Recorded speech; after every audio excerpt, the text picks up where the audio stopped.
the early hours of the 5th of July 2024, the 14-year reign of the Conservative Party came to an ignominious end, and the Labour Party was swept into power.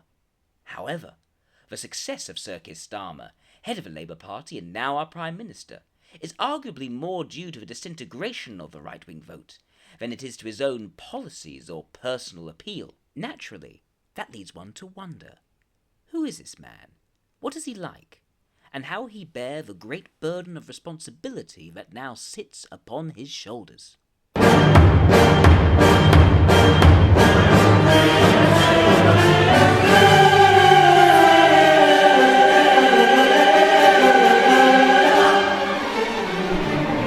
Keir Rodney Starmer was born on the 2nd of September 1962 in Southwark, a district of central London found on the southern bank of the River Thames. As we have heard many a time on this campaign, his mother was a nurse and his father was a toolmaker.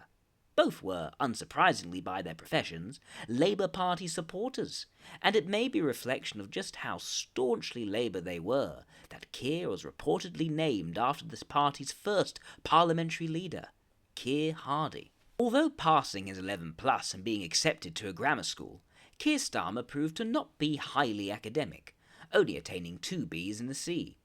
And it may be the case that he was more caught up in political life, having joined the Labour Party Young Socialists at the young age of 16.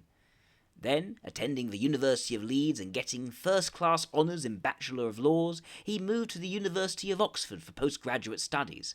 It was during this time that Keir Starmer became editor of Socialist Alternatives, a left-wing magazine with radical Trotskyist associations. This has been an area of focus for detractors of Keir Starmer, who would say that he himself was a Trotskyist in his youth, and is likely still a closet Trotskyist today. Whilst he was undoubtedly very left-wing at this time, a look at one of his articles shows someone interested in the kind of bottom-up, self-managing socialism, grounded in democratic accountability and critical of police violence and the perceived capitalist ideology of Prime Minister Margaret Thatcher. At one point, he advocated for a 35-hour working week. Not particularly revolutionary, and not particularly radical sounding, but surprisingly moderate for something you would expect from a student socialist magazine. Some have compared it to the sort of thing you would read in The Guardian today. Keir passed the bar at the Middle Temple, then joined Doughty Street Chambers in 1990. What followed was a very conscience-driven legal career, with Keir becoming an expert in human rights law. He would also take on many pro bono cases, defending convicts from the death penalty in several Caribbean countries, and most famously advising on the McLibel case, where Greenpeace activists were taken to trial by fast food chain McDonald's. The issues raised in this trial are complicated and important in 2 different senses. Firstly, there's the actual details of the case itself, the allegations that are raised and whether they're true or not, or whether they're capable of being proved. But perhaps more fundamentally, freedom of speech. The imbalance in the libel laws between those that have money and those that don't creates a real risk that criticism will be stifled, purely and simply because those without money cannot afford to stand up and try to prove what they say is true. This, I believe, is the core of Sir Keir's personality. A practical, detail-aware and diligent hard worker, who is mindful of the physical conditions and circumstances under which others work, who then provides his own skill sets in service of those who need help. It all sounds rather moderate, vanilla even. There is a darker side to this, however. Some of the people he defended for free were guilty of truly monstrous crimes. And whilst Keir's intentions in doing so appear to have been pure, they also indicate a certain lack of insight into the character of people. Having been raised to Queen's Counsel in 2002, what we begin to see is a different mode to Keir. What happens when someone like Keir is faced with a tough situation, where the luxury of being compassionate is no longer afforded to him? In 2008, Starmer was appointed Chief Prosecutor and head of the Crown Prosecution Service. In this role, he went from the ardent defender and advocate of the accused to their greatest foe. It was important for us to show No regrets. that there are no regrets. It was very important that we got control of that situation and showed the criminal justice system could respond. But a lot of people went behind bars for really minor offences. But the prosecutor doesn't decide on the conviction. The No. prosecutor simply But puts you the case decided what to before the charge court. them with, And the court then looks at it in the round and says, is that the appropriate charge? Are they guilty of it? And if the answer to that is yes, then it's You for do the it court again. then to... I don't apologise for being robust in response to crime. He would pursue tough sentences against defendants, at times even one-upping his fellow prosecutors in severity. You'd say, one up, tougher charge. Yes, we had those cases. His memory is that you got too tough. No, he's wrong about that. They were tough charges, but we were facing a very difficult situation. With ruthless efficiency, and in a somewhat surprising break from his left-wing university days, Starmer also applied austerity measures to the service, getting rid of the most expensive members of staff. There was the Labour Party on the streets protesting against austerity, and you were getting 5-star awards from a Tory minister inside implementing austerity. Well, it does mean that I've got first-hand experience of what it means to inflict austerity on a public service, which is why I'm determined we'll never do it again. His tough management of public prosecutions was seen as highly successful, and upon stepping down in 2013, he was made Knight Commander of the Order of the Bath for his services to law and criminal justice. Sir Keir has been very keen to talk about this time period, and indeed it does the greatest job of marketing his natural strengths: efficiency, diligence, practicality, some kindness, but also the ability to be ruthless when it is necessary. All the skill sets you would want in a manager. Now, I specialise in personality type analysis, and the personality type, I would say, most clearly comes to mind for Sir Keir is the ESTJ, a type I like to call the practitioner. If there are any personality best suited to being a manager, this is it. But as we will soon see, even practitioners have their weaker points. After all, there is a world of difference between being a natural manager and being a natural leader. And it's in the next chapter of Sir Keir Starmer's career that we see these weaker points start to bubble to the surface. In 2015, Sir Keir ran for Parliament in the safe seat of Holborn and St Pancras, and was, of course, elected and earmarked for quick advancement. He accepted a post as Shadow Secretary of State for exiting the European Union under leader of the opposition Jeremy Corbyn. In doing so, he had to resign from the law firm supporting Remain activist Gina Miller in bringing legal proceedings against the government. Rather than give a strong rationale for why we should have remained in the European Union, Starmer instead lists the themes of collaboration, cooperation and internationalism as important values that should be protected in the future relationship between the United Kingdom and the European Union. This, alongside his acknowledgement of why people voted for Brexit, showcases Sir Keir's value for open-mindedness, considering different perspectives and bringing people round a table, rather than going at it alone. But this is also where we start to see what I would call the main thrust of Sir Keir Starmer's style of thinking. Not a radical Marxism, but an intoxicatingly straightforward, unwaveringly pragmatic centrism. And why is it intoxicating? Well, the practitioner type is first and foremost an empiricist. They trust what they can apply and test with their own hands. And in doing so with diligence, they become experts in their chosen fields. Certainly, you would have had a hard time changing Starmer's mind in his area of knowledge and competence. But almost as a matter of courtesy, he exercises good faith in those who, through whichever accepted qualifications, appear to also have expertise. Where the underlying assumptions of a contentious topic are not in plain sight and cannot be referenced in a book of statutes, Starmer willingly accepts the opinions of whatever the experts claim to be the case. And with the experts lining up to say that remaining in the European Union is the best course of action, Keir Starmer knows exactly the appropriate position to take. And here's the issue. When faced with a position that rejects the expertise, that shows, and this is the very important word, conviction against the prevailing wisdom. Keir's instinct is to see this as narrowness and closedness, something to be avoided, even resisted. Let us just ask you quickly, you have to choose now between Davos or Westminster. Davos. Why? Because Westminster is too constrained, and it's closed, and we're not having meaning. Once you get out of Westminster, whether it's Davos or anywhere else, you actually engage with people that you can see working with in the future. Westminster is just a tribal shouting place. It's not that Sir Keir is by any means a staunch Remainer.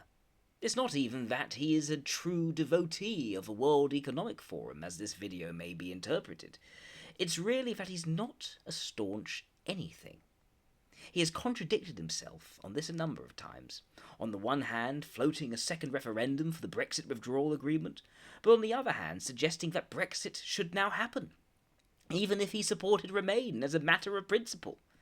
It's that, in the sheer absence of ideology, the absence of any kind of grasp of a deeper truth or greater significance, the purely practical man struggles to believe in any clear worldview at all.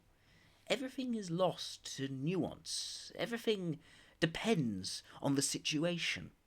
And that can make a person surprisingly malleable to the prevailing wisdom. By the close of 2019, Jeremy Corbyn's Labour Party had failed against the electoral might of Boris Johnson's Conservatives. And in the turmoil that followed, Sir Keir finally threw his hat in the ring for the leadership contest, becoming leader of the opposition in the midst of a COVID-19 pandemic. With a firm hand, he put his managerial skills to good use, rooting out the hatred of Jewish people that had grown under Corbyn's watch, and bringing the espoused views of the party back within the Overton window. Despite being elected to oppose the overreach of a government, the man who once advocated for the living conditions of regular people instead chose to encourage Boris Johnson's lockdown measures. With Boris Johnson's downfall due to the blatant corruption that happened during the lockdown, and the spiralling popularity of his Conservative successors, it was only a matter of time before Sir Keir Starmer became the next Prime Minister, and the first from Labour in over a decade. The contradictions also didn't stop, with a young student of the 80s who criticised Margaret Thatcher's violent policing, now complimenting her for her views on law and order. Then let me tell you, you're right. Nothing is more important, more fundamental to a democracy like ours. The rule of law is the foundation for everything.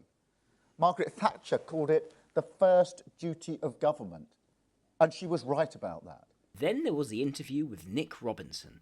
Let me tell you what I meant by small, though. You see, in this manifesto, there's a promise on schools, for example. You say Labour will recruit an extra 6,500 teachers.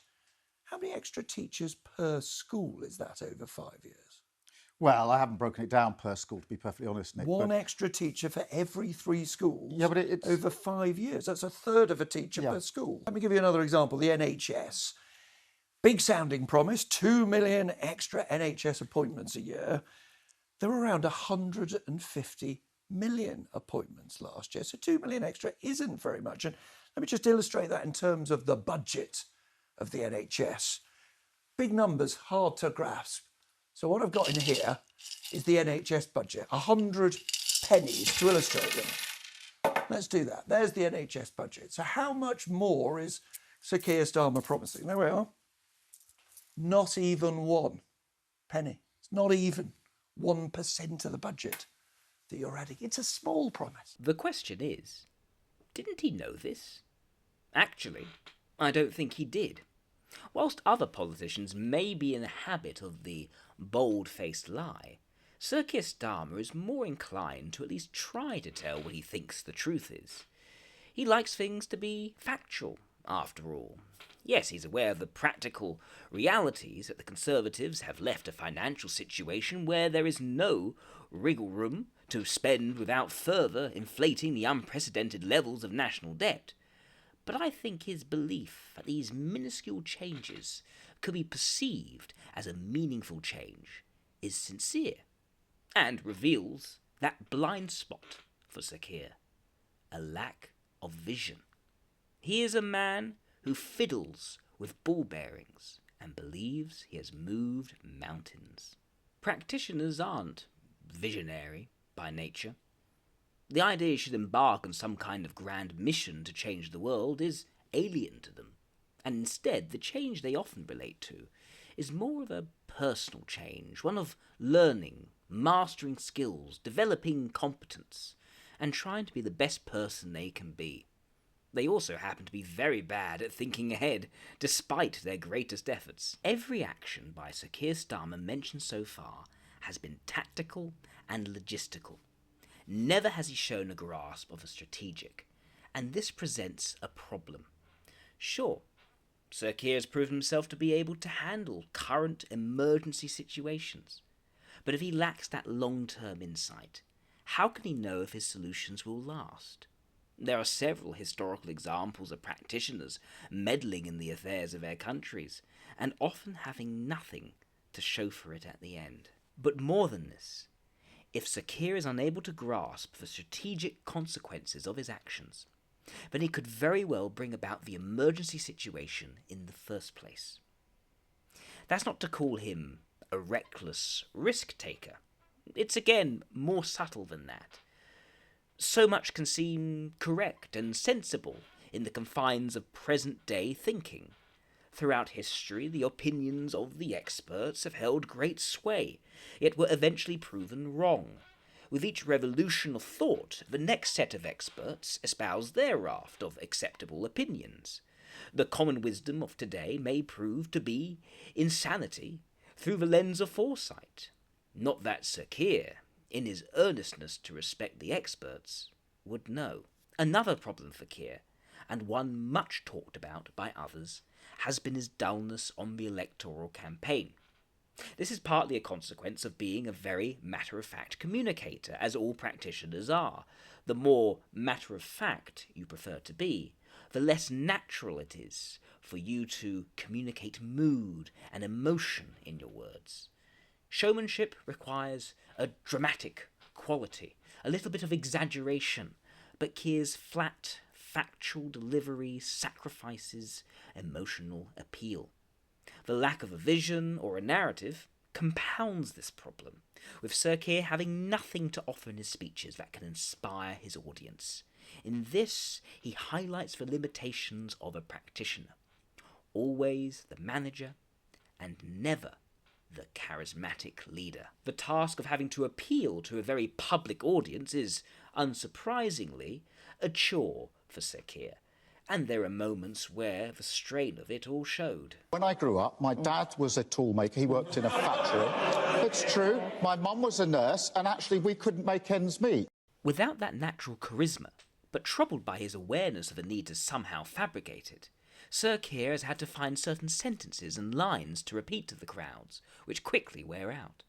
The audience's laughter when he, for the umpteenth time, mentions his father was a toolmaker is the understandable consequence of this reliance on repetition. However, it also reveals a final hidden element to Sir Keir Starmer, and one to be found at the heart of all practitioners.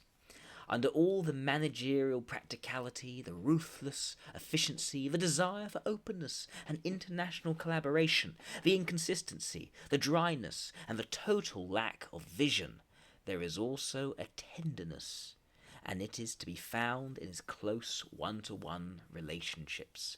Those family members and closest friends not often seen or talked about in the public eye, except when brought out by a need to make himself relatable.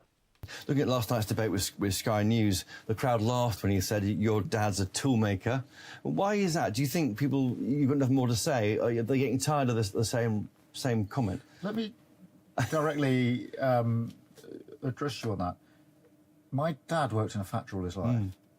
He felt people disrespected him. Oh. And that's not happening with the laughing. I do want to see this through, because it actually hit a nerve last night. Yeah. Because he felt that in the usual conversation, when someone says, "What do you do for a living?" socially, he would say, "I work in a factory." And there'd be a pause where nobody quite knew what to say. And he felt really disrespected. It caused him in his life to withdraw from social engagements. He didn't do it much. later in life because it was raw to him that he should be disrespected because he worked in a factory. So when someone laughed last night, my dad would have turned in his grave. And it's in me. You can see I'm angry about it. You I'm are angry. frustrated. The defensive anger that Starmer feels at the audience's laughter shows us how seriously he values his family, and how much the memories he has of his father being overlooked or disrespected has affected him. Not all politicians have a strong private life. Some live for the crowds and neglect their families, unfortunately. But this isn't the case with Keir. Maintaining close relationships in his private life, although not a skill of his compared to his managerial strengths, is nevertheless an area of deep value, and I would suggest an area of great vulnerability for him, in need of support. Keir is someone who, at the heart of it all, needs to have his personal character and the goodness of his intentions properly understood by those closest to him. With that element in his life, Keir can feel freed from the torturous tightrope of public approval, and feel able to speak frankly and openly with those who know he is coming from a good place. And this leads me to my personal word of warning or advice, however you may take it, for Sir Keir Starmer. May he ensure, in shouldering the heavy burden of being the Prime Minister, that he continues to keep his closest ones close, to ground him and keep him honest and sincere. Perhaps now that he has won the Premiership, he can afford to be a bit more frank and drop that Ming vase. If not, the pressure on him to keep up the act will prove harder for him to bear than his predecessors. If you'd like to see more videos psychoanalyzing the world's most prominent politicians and other public figures, please subscribe to this channel and click the bell for notifications. There are many more videos on their way, and the next one is going to be covering Angela Rayner, the new Deputy Prime Minister of the United Kingdom, and how her personality is likely to complement or clash with that of the Prime Minister. Bye-bye.